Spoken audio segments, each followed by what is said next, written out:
Cranky Yankee back here again as promised, and we're taking a look at Robert Kubica's wreck in FP2 at the Brazilian Grand Prix. And this one's a lot harder than I thought. So when I watched it, I was really surprised at how hard he went into that wall. And yeah, so if you like this sort of video, we'll just jump straight into it this time and just give it a shot. If you like this sort of stuff, make sure to subscribe. It's the bigger the channel gets, the more they, it's harder for them to just pull stuff down, and they will pull stuff down because they don't like when people give commentary and analysis of this stuff because it pulls views from their end. So the bigger I grow, the less they can do that. So let's get into it. So Kubica, I'll go back about 10 seconds and just go through where I think he gets out of shape. He's told, interestingly, there's no way his tires are warm enough, but he's told to push. And I mean, he goes along with it. He could have said no, but I think that's obviously hindsight's 2020, but that's problem one. And you'll see at this point, I feel like he takes this turn a little bit too shallow. So he goes in, and I think I think this is where it all starts to come unglued. He's sort of trailing the car, and it's right there. You hear his engine revs, or his tires spin, his engine rev, and then he loses it. So it happens kind of in an instant, and it's one of those, I don't call it, a little bit more jarring of wrecks. Again, because it looks like it comes out of nowhere. So we'll go back. We'll pause right when I think he goes a little bit too shallow. So he's still recovering. If I'll try to back up a little bit. He's still recovering from the last.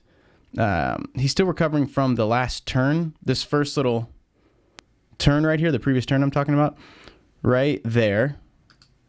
And so he's already a little bit more shallow. He's making that entry into he's trying to hit this apex. I think he's a little bit late because he was a little bit shallow, like I said a second ago. Let me see if I can get this little gray bar out of the way. There we go. And so he hits this apex a little bit late. And so now he's a little bit wider. Again, you can kind of follow obviously hindsight, like I said, is 2020. You can follow the tree of how this happened. He gets probably a little bit wider than he wants. He definitely doesn't want to be on the inside of this turn already when he's got to turn back left again. And that'll be the exact reason why he ends up making this wreck, because these look like hard tires, right? So combined with the fact that there's no way they're up to speed, he tries to overcompensate and get, because he's already going too quick, he tries to overcompensate. You can see his revs right there on the screen, those red dots. Make the turn to the right, and then you can see him just lose everything right there. He kind of makes that little jolt. And yeah, so this started, I think, really 3 turns ago. It started with the fact that he was told to push. So he starts pushing, like I said. We'll go back again. He is approaching this a little bit too shallow for his hard tires not having the grip they should. And then he's already not wide enough where he should be to make this turn and execute it properly. It's spitting a little bit. It's not too bad, but this was about 30 seconds or 3 laps into FP2. And you can see right there his oversteer. Just, it's a snap oversteer textbook right there.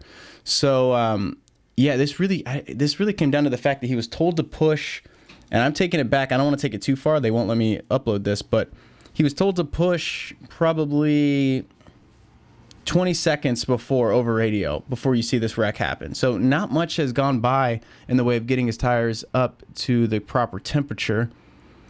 And then I think even if he didn't take the shallow turn here at about 13 seconds, even if he didn't take this shallow turn, I'll go back one more time, just give you guys another look at it. He still would have done this somewhere else, I bet, if he couldn't, like on this lap. So you can just tell he's struggling to get grip there, and he gets on the throttle, and then bang. So he goes in pretty hard, and I'll see if I can get right on that spot where you see his tire meet the wall. And it just looks like carnage, right? Like, he's fine, it looks like, and everything's okay. Well, the car is not okay, but he seems fine.